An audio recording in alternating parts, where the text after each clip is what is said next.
나도 행복하고 우리 자식들도 행복하고 내가 아는 사람들이 다 그냥 행복했으면 좋겠다라는 마음 먹고 살아가죠. 그래서 행복한 사람, 행복한 삶을 살기 위해서 우리 학생들도 열심히 공부도 하고 일터에서 일도 또 열심히 하죠. 우리들도 건강관리도 열심히 합니다. 다이어트 매주 시작하죠. 네. 더불어 그리스도인은 신앙생활도 열심히 해요. 말씀도 읽고요, 기도도 하고 주일 예배를 또한 뽑아 드리고자 열심히 살아가시죠. 결혼을 하면 나름대로 가정을 잘 지키기 위해서 가정의 평화를 위해 교회에 나오신 분도 계시고 또한 서로 양보하면서 가정을 자녀들을 잘 키울 수 있도록 자녀들이 최선을 다해서 잘 성장할 수 있도록 어떻게든 그렇게 노력하면서 키워나갑니다. 여러분 열심히 살면 다 행복해야 되지 않을까요? 우리는 다 그렇게 행복하기 위해서 열심히 살아가죠. 그런데 열심히 살아도 인생은 우리 마음처럼 되지 않아요. 열심히 살아서 결과가 우리가 원하는 행복을 다 누리면 좋겠지만 인생은 결코 그렇게 녹록하지가 않은 것 같습니다. 오늘 우리가 읽은 시편 1편은 마음대로 되지 않는 세상 속에서 어떻게 살아가면 복 있는 삶을 살아갈 것인가에 대해서 시인이 인생을 살면서 가지고 있었던 통찰을 기록하고 있습니다. 이 시편의 저자는 알려져 있지는 않아요. 누구의 시편일까? 시편은 150편 중에 약 70편 이상은 다윗이 썼어요. 그런데 1편은 무명의 저자가 썼는데요. 여러분 한 사람이 시인이 되기까지는 그냥 좋은 일만 많으면 시인이 될까요? 그렇지 않죠. 한 사람이 시인이 되기까지는 인생에 굴곡이 참으로 많아요. 실패도 경험하고요, 때로는 성공도 경험하고요, 좌절도 경험하고요, 절망도 경험하고요, 또한 소망도 경험하고요. 여러 가지들을 하나하나 인생을 하나하나 경험하며 거기에서 얻은 통찰이 이렇게 묻어날 때 깊이가 생기기 시작하죠. 그리고 그들은 그러한 깨달음을 말 한마디에 실어서 글로 쓰는 사람은 시인이 되어지는 것이죠. 함축된 언어로 자신이 하고 싶은 말들을 전달하는 사람을 시인이라고 합니다. 가끔씩 멀쩡한 사람이 야, 너 시인 같다 라는 말을 들을 때가 있어요. 여러분 그런 사람은 어떤 사람일까요? 예전에 이 친구가 그렇게 말하지 않았던 친구예요. 평상시에 말이 달라요. 문제 있어? 야, 삶 속에 뭔가 어려움이 있었어? 이 사람의 말이 이제는 뭐가 있어 보여요. 지혜로워 보여요. 어때요? 얘가 나의 친구가 인생을 살면서 스스로 감당할 수 없었던 큰 어려움들을 나름대로 겪어내면서 그 안에서 얻은 인생의 통찰이 그 말 한마디 한마디 속에 묻어 나오는 것이죠. 시편은 단순히 시적인 표현을 썼다고 해서 되어지는 것이 아니라 인생의 깊은 경험과 통찰이 담긴 신앙의 기록이 여러분 시편인 것이죠. 우리도 하나님을 따르는 것이 복 있는 사람의 기름을 잘 알고 있습니다. 그런데 세상을 살다 보면 그렇지만 않는 것처럼 느껴질 때가 있어요. 1절과 2절을 우리 같이 한번 볼까요? 한번 읽어볼까요? 복이 있는 사람은 오직 여호와의 율법을 즐거워하여 그 율법을 주야로 묵상하는도다. 여러분 알아요 잘.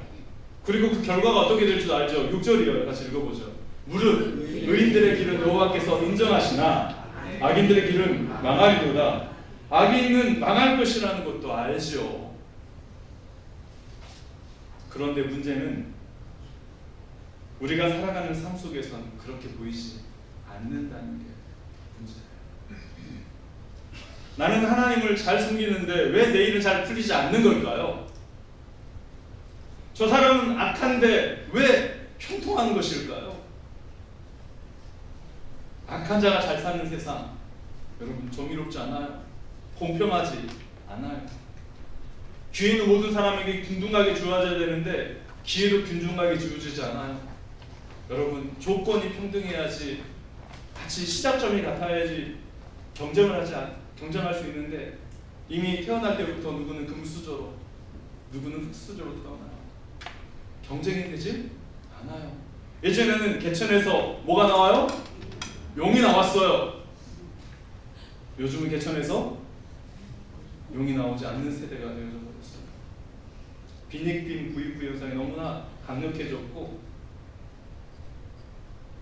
부유한 사람이 계속 부를 계승하는 그런 시대적인 양극화가 오늘날 우리를 불공평하다, 불공정하다고 생각하게 만들고 있어요.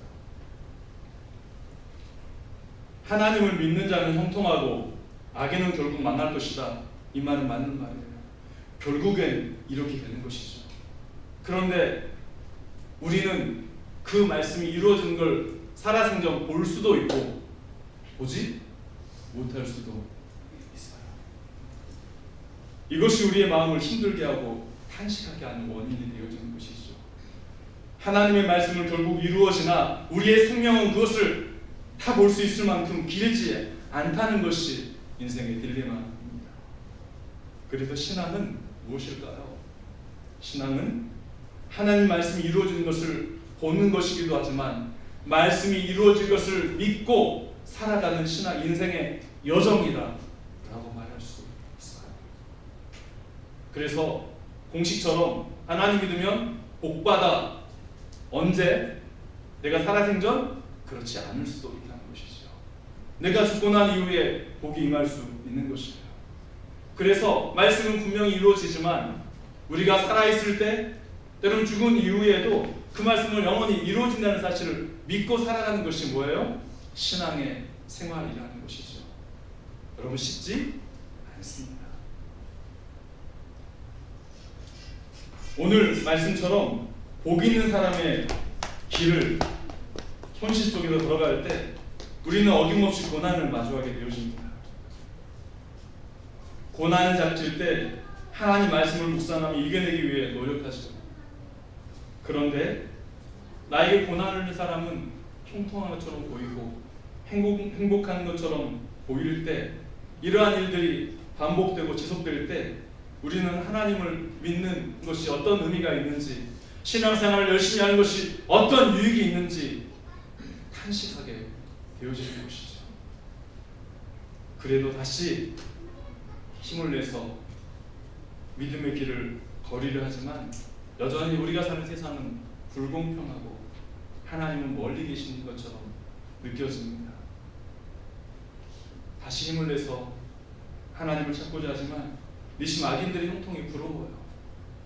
야, 나도 저렇게 하고 싶은데. 믿음을 가진 내가 초라해져요. 또한 이러한 내 모습에 탄식하죠. 내 안에 죄성이 너무 많아. 난 너무 연약해. 여러분 이렇게 계속적으로 우리의 삶 속에서 이러한 것들이 우리를 초라하게 만들고 악인의 형통을 부러워하게 만드는 것들이 계속 나타납니다. 여러분 시편은 150편으로 되어 있어요. 그런데 150편 중에 60편이 탄식 시편이에요. 탄식은 뭐냐면 복 있는 사람으로 믿음의 사람으로 살아가고자 현실 속에서 열심히 노력하지만 방금 이야기했던 불공정과 불공평과 그리고 악인의 형통과 이런 것들이 자꾸 나의 마음을 힘들게 하는 것이에요. 그래서 탄식 시편이 10편의 40%를 차지합니다. 하나님 왜 그러세요? 하나님 왜 죄는 잘 되는 거예요? 내가 잘 돼야지요. 그러나 우리는 하나님을 떠날 수가 없어. 다시 하나님을 포기할 수 없어. 복 있는 사람의 삶을 살아가고자 다시 하나님께로 나아가는 것이죠. 1절의 말씀을 볼까요? 같이 읽어요. 복 있는 사람은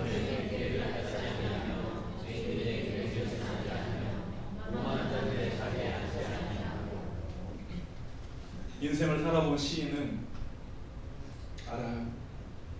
복 있는 사람의 길을 걷는 것이 얼마나 어려운 일인지. 악인의 길을 따르고 싶은 유혹이 끊임없이 생겨납니다. 한번 눈 질끈 감고 한번 해봐? 그러면 될 것 같아요. 그 유혹을 이겨내야 해요. 죄인의 길에 서고 싶은 욕망이 끊임없이 일어납니다. 여러분 그것을 참아내야 하는 것이죠. 오만한 자들의 자리에 앉아 형통함에 대해서 부러움을, 나도 그 자리에 앉고 싶은 그 부러움들을 또한 극복해내야지만 복 있는 사람의 길을 갈 수가 있는 것이에요. 이러한 욕망과 유혹과 부러움을 극복하는 것이 우리의 힘으로 가능할까요? 우리의 힘으로 가능했다면 여러분 모든 신앙인들은 다 복 있는 삶을 살고 있을 것이에요. 모두가 다 하나님의 뜻을 따르는 것이 바른 길임을 알고 있기 때문이죠. 알고 있는 것이 여러분 힘일까요? 혹자는 아는 것이 힘이다라고 말하지만 여러분 아는 것은 힘이 아니에요. 힘이 없어요. 안다고 다 되면 못할 것이 무엇이 있겠습니까? 예수님이 사역을 행하실 때 귀신들이 나 당신 알아요! 이렇게 말을 했어요. 예수님은 하나님의 아들이십니다. 당신은 그리스도이십니다. 귀신들이 고백했어요. 이 알면 무슨 알매예요? 아무런 능력이 없는 알매예요. 알아봤자 뭐예요? 하나님이 우리의 힘이 되신다는 사실을 알아요. 하나님 모든 문제의 근원이라는 사실도 알아요. 해결책이라는 사실도 알아요. 그러나 아는 것이 우리에게 무슨 힘이 돼요? 수많은 신앙인들은 몰라서 넘어졌을까요? 유혹과 욕망과 부러움을 이길 수 있는 힘은 우리에게 없어요. 여러분 이것을 아는 것이 중요해요. 우리의 한계를 알 때 우리는 비로소 하나님께 유혹의 문제를, 욕망의 문제를, 부러움의 문제를 가지고 나아가게 되는 것이에요. 2절의 말씀을 볼까요? 오직 여호와의 율법을 즐거워하여 그 율법을 주야로 묵상하는도다. 하나님께 나아가는 방법, 그것은 여호와의 율법을 즐거워하는 것뿐이에요. 여러분 즐거워야 묵상도 할 수가 있습니다. 하나님의 말씀을 단순히 알고 있는 것이 중요한 것이 아니라 그 말씀을 사랑하고 즐거워하는 것이 복 있는 사람이 되는 유일한 비결이라는 것이야. 여호와의 율법을 즐거워하는 사람은 단순히 의무적으로 여호와를 따르는 것이 아니라 기쁨과 감격 속에서 하나님 말씀을 묵상하며 나아가는 것이에요.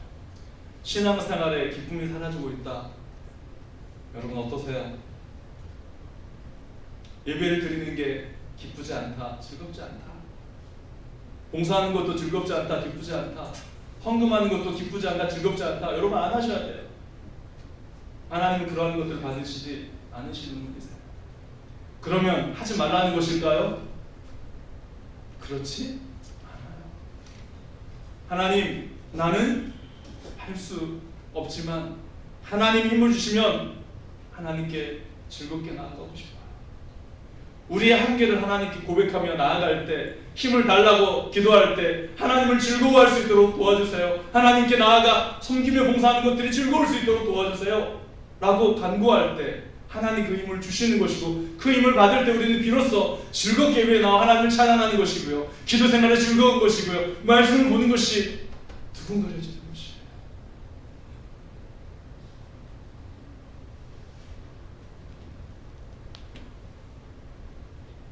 3절의 말씀이에요. 그는 시냇가에 심은 나무가 철을 따라 열매를 맺으며 그 잎사귀가 마르지 아니한 같으니 그가 한 모든 일이 다 형통하리로다. 여호와의 말씀을 즐거워하고 묵상할 때의 결과예요.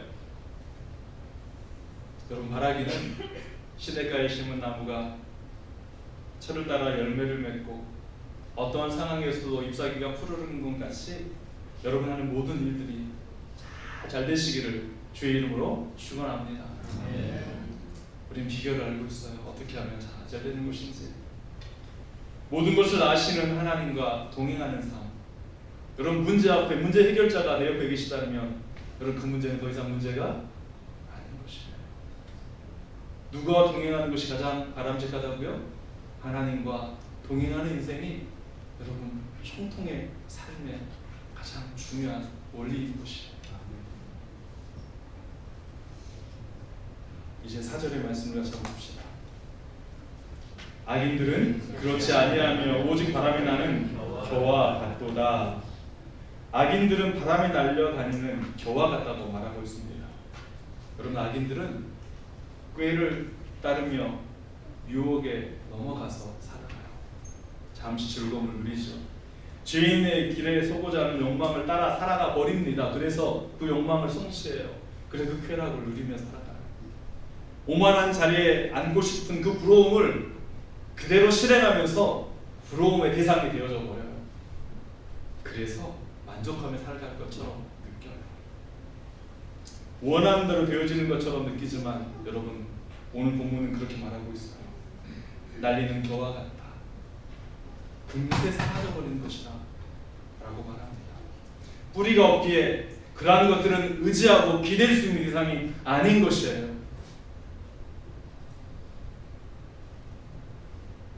그러나 의인은 시냇가에 뿌리를 내린 나무와 같은 삶을 살아가죠.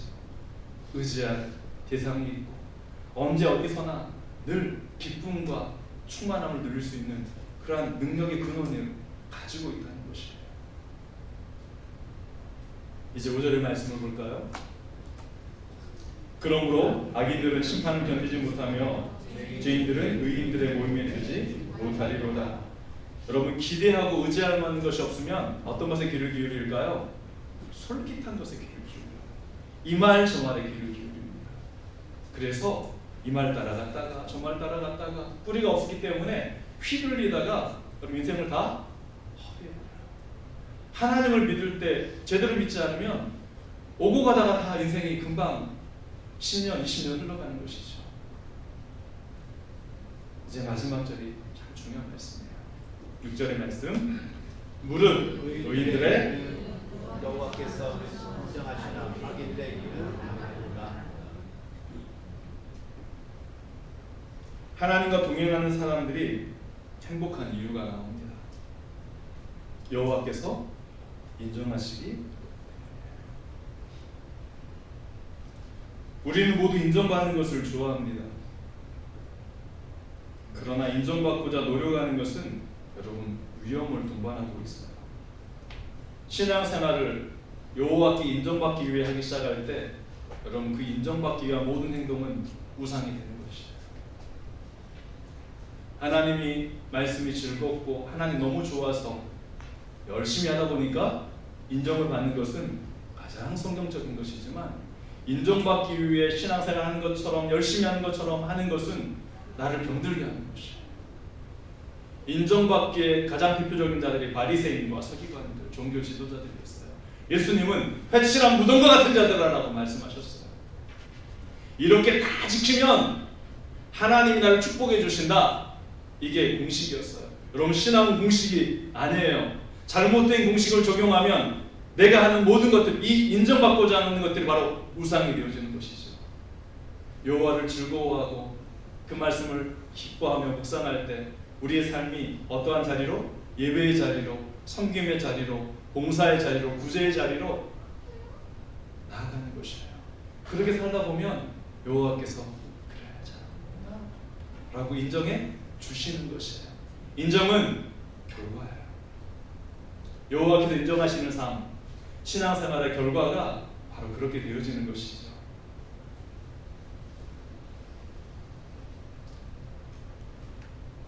여호와의 말씀을 즐거워하고 그 말씀을 묵상하는 자가 결국 삶 속에서 하나님과 동행하며 하나님 인정을 받는 것입니다. 하나님께서 인정하시는 길을 걸을 때 우리는 세상의 기준이 아니라 영원한 가치가 무엇인가를 발견하게 되고 그 가치를 따라 삶을 살아낼 수가 있습니다. 여러분, 새로운 한 주간이 시작됩니다. 하나님과 동행하고 주의 말씀을 즐거워함으로 하나님께 인정받는, 하나님께서 인정하시는 삶을 살아가시 주의 이름으로 축원합니다. 하나님 말씀을 주시고 복 있는 사람이 어떠한 삶을 살아야 하는지 듣게 하시며 깨닫게 하시니 감사합니다.